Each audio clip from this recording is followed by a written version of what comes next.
The Nigerian Labour Congress met today, 22nd of June 2021, on an emergency basis, or what we refer to as an extraordinary meeting, to deliberate on three key issues. One is the issue of the Kaduna state government policy on right-sizing or restructuring of the public service that has led to the loss of jobs of thousands of workers without recourse to the provisions of Section 20 of the Labor Law.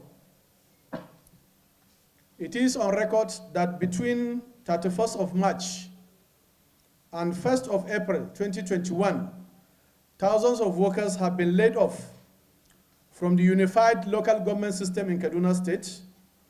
Also affected are workers in the State Primary Care Agency and workers in KSMC. Many of those affected workers have worked for a period of between 10 and 32 years. The letters of disengagement issued to those workers on 31st of March and 1st of April 2021 merely have a provision that their entitlement will be paid in due course.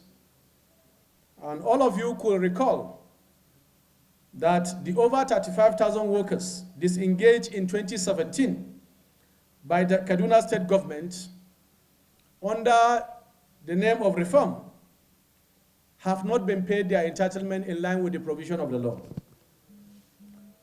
The Kaduna state government, as of today, is on record, is the only state that has disengaged workers in their thousands, reduced their salaries and pensions without recourse to clear provisions of our labor law.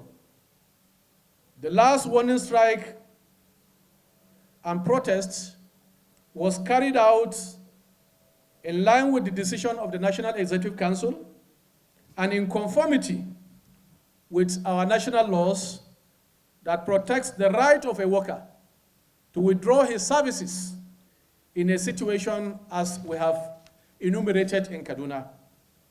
The action was complied with all our workers and affiliates in Kaduna without even a visit to any of the workstation. That is how workers have complied with that directive. The policies of the Kaduna state government certainly have been the face of extreme right-wing neoliberalism and anti-workers and anti-people's policy. Instead of facing the issues at hand, we are aware that the Kaduna state government have resorted to propaganda, the dissemination of half-truth information, outright falsehoods, and in some cases lies. We wish to posit that the anti-workers and anti-people's policy of Kaduna state government are counterproductive and no doubt very clueless.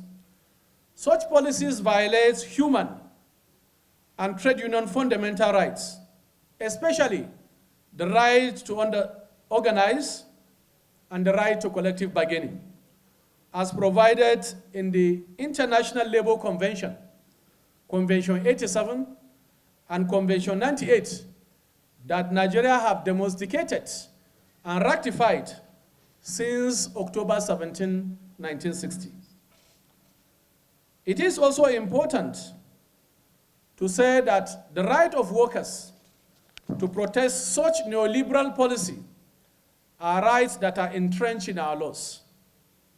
And therefore, it is very obvious that what has happened in the first place is because the Kaduna state government have refused to respect the provisions of our laws, violated human and trade union laws.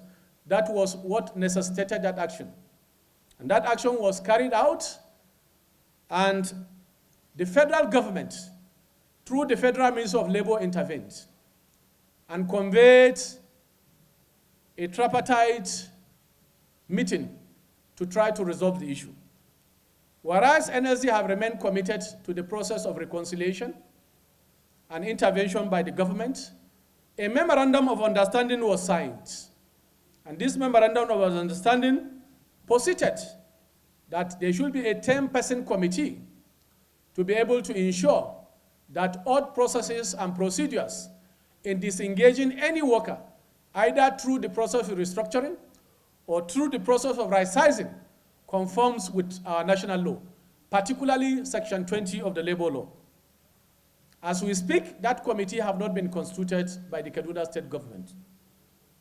I can also say clearly, the provisions of the MOU are being violated with impunity, especially the no victimization clause. The Kaduna State government have continued with not adherence and compliance and respect for those very clear provisions in our laws. Not only that, the clear cases of victimization that is taking place now has no place in modern trade union and labor administration. In fact, in trade union palace, MOUs are very sacrosanct to be respected by all parties. But in this case, the Kaduna State government have violated those MOUs with impunity. In fact, as we speak, our chairperson in Kaduna have been transferred to the most remote part of Kaduna that is currently being ravaged by bandits. That is Briningwari. This clearly is form of impunity and also victimization, which has fallen short of the memorandum of understanding. Owing to the above grievous infractions and continual provocation by the Kaduna State government against workers and trade unions in the state, and despite the fact that we have also complained formally to the federal government through the president, we have also complained officially also to the Federal Ministry of Labor on the non-adherence to the Memorandum of Understanding. NEC has resolved thoughts as follows. One, that the earlier decision of the National Executive Council to withdraw all services and protest this neoliberal and extreme right-wing policy should take effect without further delay, and that mobilization of all our state councils on all affiliates should take place immediately, and that all employers of labor should be put on notice as required by our extant law. Secondly, we made also bold to say that all those falsehoods and propaganda will then be responded to appropriately, because we thought that in modern day democracy, our politicians should always speak the truth, and they should not be used to falsify information and even advance issues of propaganda, which has been the issue. Particularly the issue of citing Decree 2, which has been abolished by the current democratic dispensation. Decree 2 is only known to the military era. And therefore, if El-Rufai want to return to the era of militarization of our democracy, I think it's something that should be condemned. And to say that the actions of workers and trade unions are regulated by laws. In fact, it is the Kaduna State government that have violated the provision and sanctity of our law. And the MOU have actually stated that clearly, that all that has happened have not conformed to the provision of our law. In fact, the law provided explicitly, particularly Section 20 of the labor law, that before contemplating redundancy, and redundancy means the permanent loss of job by a worker, either through his so-called restructuring or the so-called right-sizing, which by implication is redundancy, that the trade unions shall be informed of the reason and scope of redundancy. Two, and that the terminal benefit of such workers must also be negotiated. And lastly, is the policy of the last to come in is the first to go out. I can say with all sense of humility that all those provisions have been violated. And that is why, as a matter of last resort, the National Executive Council and the Central Working Committee and the National Administrative Council of Congress had to take those decisions because we thought we have exhausted all legitimate processes of making sure that we are heard. In fact, we are also aware that he engineered also the GOC to write a report to the president about the fact that the strike action has also affected one or two key services. Let me say clearly that even in the best of economies, workers are allowed to withdraw their services. Strike is legal by those two conventions I've cited. And that even in the event of strike in essential service, what the law requires is for the employer to negotiate with the unions how some essential services can be allowed to flow. That is what the law provides. And as we speak today, even in the best of democracies, Denmark, health workers are today on strike. So we cannot be couched by draconian thinking that undermines human and trade union laws. And we don't fold our arms to allow such things to continue. So I think it's also very clear that the NLC is committed to giving information that are credible to the public, including putting the issues before the public domain, so that when those actions proceed, certainly we should know also where to put our blames appropriately. And in this case, the Kaduna State Government and Kaduna State Government should be held entirely responsible for what has happened and what will happen. Because as I said, and I reiterate, in the entire 36 states, including FCT, no governor have sacked workers with impunity to the tune of the thousands of workers that are sacked without respecting the provisions of our law. And also he has gone ahead not only to reduce workers' salary and the minimum wage, but even pensions. And part of it is that we are aware that unilaterally pension of workers have also been reduced. We are in democracy, and democracy, one of the tenets of democracy is actually to engage and also come with conclusions that are acceptable.